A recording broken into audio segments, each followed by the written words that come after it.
Abonne-toi. Ça y est, on peut commander notre robot. Le site officiel de la société 1X vient tout juste d'activer le bouton de précommande de leur robot. Il y a 3 mois, on a déjà fait une vidéo complète sur les capacités techniques du robot Neo Gamma. Je te conseille de la regarder en premier, car ici, on va juste regarder leur dernière vidéo et faire une mise à jour de quelques infos. Et aussi regarder un test plus complet de ce robot qui a été fait par le Wall Street Journal. Et vous allez voir qu'il confirme pas mal ce qu'on avait dit à l'époque. Bonjour, bonsoir. Vous êtes sur Guide Concept. Allez, c'est parti! Alors déjà, ils ont un peu forcé sur l'effet de grain vintage. Filtre Super 8 quand tu nous tiens. Donc comme toujours, beaucoup de mise en scène. Tout ça, c'est quand même des fonctionnalités bien gadget. C'est rigolo, mais bon. Des mises en situation qui ne prouvent pas que Neo s'est réellement effectué cette tâche de A à Z. Et c'est vrai que 1X, ils ont la stratégie avec Neo de fabriquer un robot uniquement pour les tâches domestiques, uniquement pour la maison. Ah, vidage de poubelle, ça, aller mettre la poubelle dans le conteneur à l'extérieur, ça potentiellement, il en serait capable, c'est cool. The future was all about how we as humans, we really focus on the things that matter to us. Donc c'est Bernard Bornisch, le CEO de 1X, qui nous fait un peu de storytelling et qui nous explique que quand il était enfant, il adorait la science-fiction et imaginait ce que serait notre futur avec des robots et que ce sera super cool. Alors ce qui est marrant, c'est qu'ils nous montrent pour la première fois un de leurs mécanismes, avec tout un système de poulies à cordes pour leur roulement. Très joli mécanisme. Et ce qui est marrant, c'est qu'avant ça, on le voyait jamais ça sur leur robot, et même les peu de fois où on pouvait les voir dans des vidéos, ils le floutaient, ils voulaient vraiment pas faire voir le mécanisme. Et dès lors qu'en fait le robot il va être vendu, forcément il y a des concurrents qui vont le rétro-ingénierer. Donc ils peuvent se permettre maintenant de montrer le mécanisme. Ouais, parce qu'ils mettent en vente le robot. Ça y est, c'est officiel. 20 000 € le robot. Et tu peux le commander. Donc le robot, il est recouvert d'un treillis en polymère 3D. Un treillis en plastique, quoi, pour protéger les articulations. Et par-dessus, il a sa combinaison en textile synthétique. Alors la combinaison nettoyante, c'est cool en termes d'esthétisme, mais je reste vachement sceptique sur la facilité d'utilisation quand il faut lui enlever et lui remettre sa combinaison. Ça a franchement pas l'air bien commode. Il a les mains étanches et soi-disant qu'il peut se laver les mains. Alors mets ta vie que c'est pas super précis, et qui risque plus d'aller mettre de la flotte partout par terre qu'autre chose. Et voici donc les 3 nouvelles variantes de couleurs du robot Neo, qu'on peut effectivement choisir sur leur site. Donc le robot Neo, contrairement au robot figure, il a une plus petite batterie, il peut être utilisé que 4 heures. A priori, il a qu'un seul processeur, qu'un seul GPU, mais ça reste un gros Jetson Tor de Nvidia, comme pour le robot figure. Et ce qui est intéressant aussi, c'est le bruit du robot. Il ne produirait que 22 décibels en utilisation. Ce qui est marrant, c'est que j'ai vu aucune autre entreprise de robotique qui parle du volume de bruit du robot, et 22 décibels, c'est quelque chose de vraiment très bas. 20 décibels, c'est à peine plus que la respiration, c'est moins que des chuchotements, et c'est le volume du bruissement des feuilles dans les arbres. Donc ils affirment que Neo a été conçu pour être sécure, amical et agréable à côtoyer. Ils nous font voir un avant-après en suggérant que Neo est capable de ranger la pièce de cette façon. Franchement, là, je reste très sceptique qu'il en soit capable. Donc, il parle de l'application Neo pour piloter son robot Neo. On pourrait parler avec lui. On pourrait le programmer pour faire le ménage tous les jours. Donc, à voir après ce qu'il est capable réellement de faire. Et soi-disant qu'il est autonome sur certaines tâches. Donc, sur son application, on peut voir tout ce que fait Neo en temps réel. Mais il nous montre ça juste après avoir dit qu'un téléopérateur pouvait prendre la main sur Neo à distance. Potentiellement, là, tout ce qu'on voit, Neo n'est pas capable de le faire en parfaite autonomie. Je serais vraiment curieux de voir une démo complète de Neo qui range une pièce, mais je doute fort qu'il en soit vraiment capable.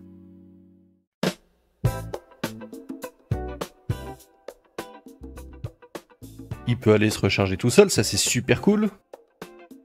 Petit indicateur de charge dans ses oreilles. Et pour tout ce qui est pliage de vêtements et rangement de la vaisselle, je vous laisserai voir notre dernière vidéo, on en a déjà longuement parlé.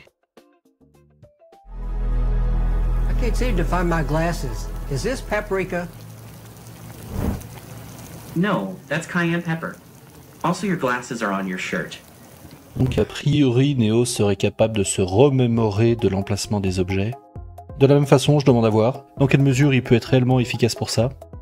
Mais quelles que soient ses capacités actuelles, n'oublions pas un point essentiel. Neo peut être piloté à distance. Pour les personnes dépendantes, une aide à domicile pourrait donc se connecter d'un robot à l'autre sans bouger de chez elle. Une aide à domicile en télétravail. Cela permettrait de mutualiser les disponibilités. Un même auxiliaire pourrait se reconnecter plusieurs fois par jour chez un même client. Et ce n'est que le tout début. Dans quelques versions, quand ces humanoïdes seront plus précis, on pourra étendre ces services à d'autres métiers. Plombier, kiné, coiffeur, tous simplement connectés à distance. Une part notable de la société gagnerait en temps de transport et en émissions carbone. Mais pour l'instant, ce sera réservé aux plus aisés. Et vu la lenteur du robot, même piloté, c'est clairement pas rentable. À 500 € par mois, laissez-moi vous dire que le téléopérateur ne passera pas 10 minutes par jour connecté à votre Néo. Et deuxième point à prendre en compte, et ça c'est Bastille et Hardisk qui m'ont mis sur cette piste, c'est que ce service va encore délocaliser nos emplois en exploitant les minorités à l'étranger. Des téléopérateurs qui piloteront votre robot depuis les Philippines pour 3 € de l'heure. Alors qui sera le prochain Uber de la téléopération mondialisée? Télébot, des humains, des robots, un réseau. Télébot est une marque déposée. Vos données pourront être partagées pour amélioration du service.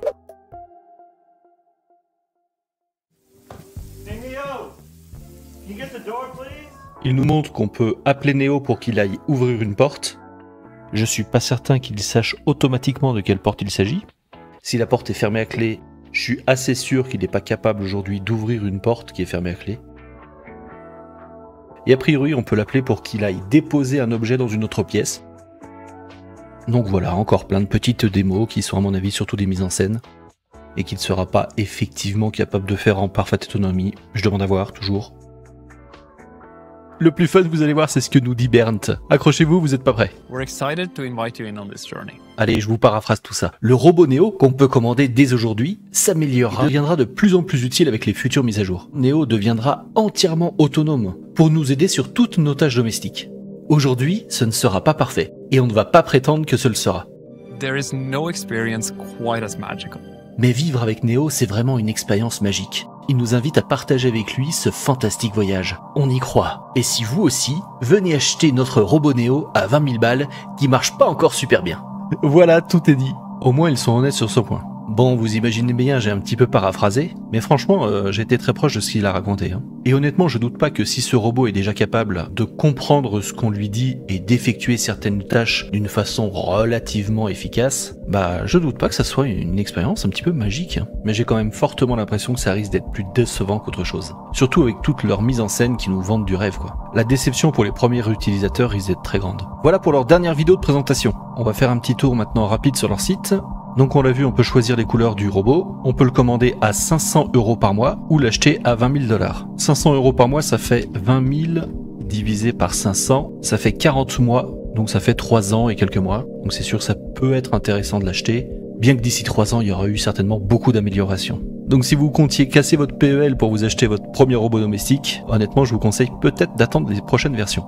Et bien sûr, aujourd'hui il n'est pas encore réellement disponible, c'est qu'une précommande, il sera livré aux États-Unis en 2026, sans date précise. Donc soit il a son mode autonome, où il fait quelques petites tâches, Néo offre une autonomie de base aux premiers utilisateurs et ses capacités s'accroissent progressivement. Et sinon on peut passer en mode expert programmé. Pour les tâches complexes que Néo ne connaît pas, un expert de 1X peut superviser à distance ses actions à des heures programmées pour l'aider à acquérir de nouvelles compétences et à accomplir le travail. Et on peut utiliser Néo comme une enceinte Bluetooth. À 20 000 balles, ça fait cher l'enceinte Bluetooth quand même. Et maintenant, je vais vous mettre quelques passages de cette vidéo du Wall Street Journal. Vous allez voir, c'est intéressant. It's here, the first humanoid robot housekeeper. Think you missed a tiny spot over here. Can I get a water? Je vous remets pas toute la présentation, mais ce qui est intéressant dans leur vidéo, c'est qu'ils ont fait des tests. Dans le premier test, ils ont demandé au robot d'aller chercher une bouteille d'eau. Le robot Néo, il a mis plus d'1 minute à aller récupérer une bouteille d'eau dans le frigo qui se trouvait à moins de 3 mètres. Il a eu un problème avec la porte. Et a priori, un opérateur humain a dû prendre le relais, bien que la vidéo des mouvements du mec ne correspondent pas aux mouvements du robot. Mais en vrai, je me demande combien de temps je pourrais mettre, moi. Vous savez quoi? Je vais faire le test en temps réel. Mon frigo est à 4,40 m. Je vais y aller pépouze. On va voir ce que ça dit. J'enlève mon casque et c'est parti.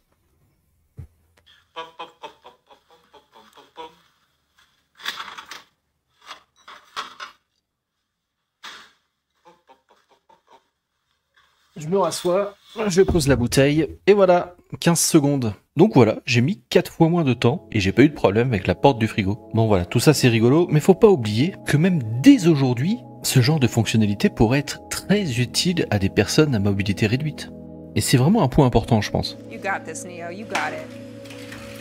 Et juste après ça, ils refont un petit test où Neo doit mettre 3 ustensiles dans le lave-vaisselle. Juste 3 ustensiles. Hein.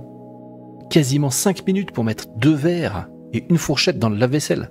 Vous imaginez la lenteur du truc, quoi.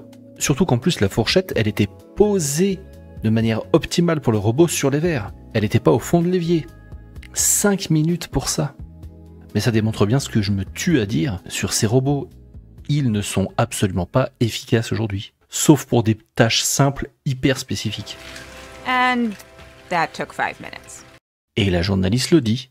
Tout ce qu'elle a vu faire Neo aujourd'hui a été fait par un humain qui pilotait Neo à distance. And who is the voice I'm hearing right now of Neo?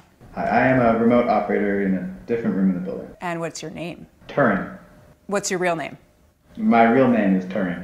Alors ça c'est quand même excellent quoi. Le pilote du robot il s'appelle Turing, comme Alan Turing. La coïncidence quoi. I think it's quite important for me to just say that in 2026, if you buy this product, it is because you're okay with that social contract. Donc là il explique clairement que les utilisateurs de 2026 devront être d'accord avec ce contrat social. C'est-à-dire qu'il y ait un utilisateur humain qui prenne le contrôle de Neo et qui le pilote chez vous, et que 1X pourra récupérer les données pour améliorer Neo, pour leur entraînement, les données vidéo de chez vous, et que si on l'accepte pas, le robot Neo ne pourra pas s'entraîner aussi bien. Big Brother is just there to kind of monitor you, and we are very much the big system. Et le truc de dingue quoi. Il dit qu'il aime bien le concept de Big Brother et Big Sister, que Big Brother c'est l'entité qui vous surveille et Big Sister c'est l'entité qui vous aide. C'est quand même hallucinant de faire le lien avec Big Brother quoi. Enfin bref. It's a very powerful concept of, let's call it robotics slop. It's the most useful kind of slop. Et donc là il dit clairement, j'en reviens pas les gens. Il vient de dire clairement que son robot, ce sera un peu comme l'IA Slop, les images générées par intelligence artificielle. Elles sont dégueulasses, mais un peu utiles. On peut aussi traduire ça par c'est un robot qui sera un peu de la daube. C'est ce qu'il a dit, hein. Et qui sera déjà content si le robot, il range toute la vaisselle dans le placard. Bah, c'est déjà un petit peu efficace. C'est dingue. Ouais, il dit bien que la qualité du travail que pourra faire Neo va varier, va être très variable, et va augmenter au fur et à mesure qu'ils auront de plus en plus de data. Neo might not fold my shirt perfectly, but if an arm is like kind of hanging out of the shirt, like it's okay, it's robotic slop. Honestly, it isn't bad. Thank you. Ok, c'est dégueulasse, mais bon, merci quand même, robot. Ça m'éclate. La journaliste, elle pose une question très intéressante. Elle demande si Neo serait capable de soulever quelque chose de lourd et de le laisser tomber sur elle pendant qu'elle dort. Et il répond que Neo serait physiquement capable de faire ça, mais qu'il ne le fera pas, car il y a différentes couches de sécurité qui l'empêcheraient de faire ça. Alors moi je veux bien croire ça, mais c'est ce qu'on a expliqué dans une de nos précédentes vidéos, c'est que tant que les robots sont pas assez intelligents pour effectuer toutes les tâches, c'est pas possible que les sécurités mises en place dans l'intelligence artificielle empêchent le robot de faire des bêtises et de potentiellement mettre en danger les humains autour de lui. Nice job, Neo. High five. Nice. Oh, I'm over here. Et comme le dit la journaliste, quelles que soient les capacités actuelles de Neo, ce qui est certain, c'est qu'on rentre aujourd'hui dans une toute nouvelle ère, l'ère de la robotique domestique. Et que ça va potentiellement, dans un futur proche, bouleverser un petit peu nos vies. Avoir un robot qui pourra nous aider grandement dans nos tâches domestiques. Alors je lis souvent des gens dans les commentaires qui disent « Ouais, mais t'as qu'à faire tes tâches domestiques toi-même ». Alors honnêtement, je sais pas vous, mais moi les tâches domestiques, c'est vraiment un truc qui m'énerve grave. Le temps qu'on perd dans notre vie à effectuer des tâches domestiques, quoi. Donc ouais, je l'avoue, moi j'attends d'avoir un robot domestique efficace à la maison. Et à 20 000 $, s'il est réellement efficace, honnêtement, je crois que je pourrais me laisser tenter. Et toi alors, est-ce que tu penses qu'en l'état, ce robot peut déjà t'être utile? Et surtout, est-ce que tu serais prêt à payer 20 000 balles pour ce gadget? Tu peux nous répondre en commentaire, like, abonnement, tu connais la chanson. Un like et un petit commentaire, ça fait toujours très plaisir. Bonne journée, bonne soirée, bonne nuit.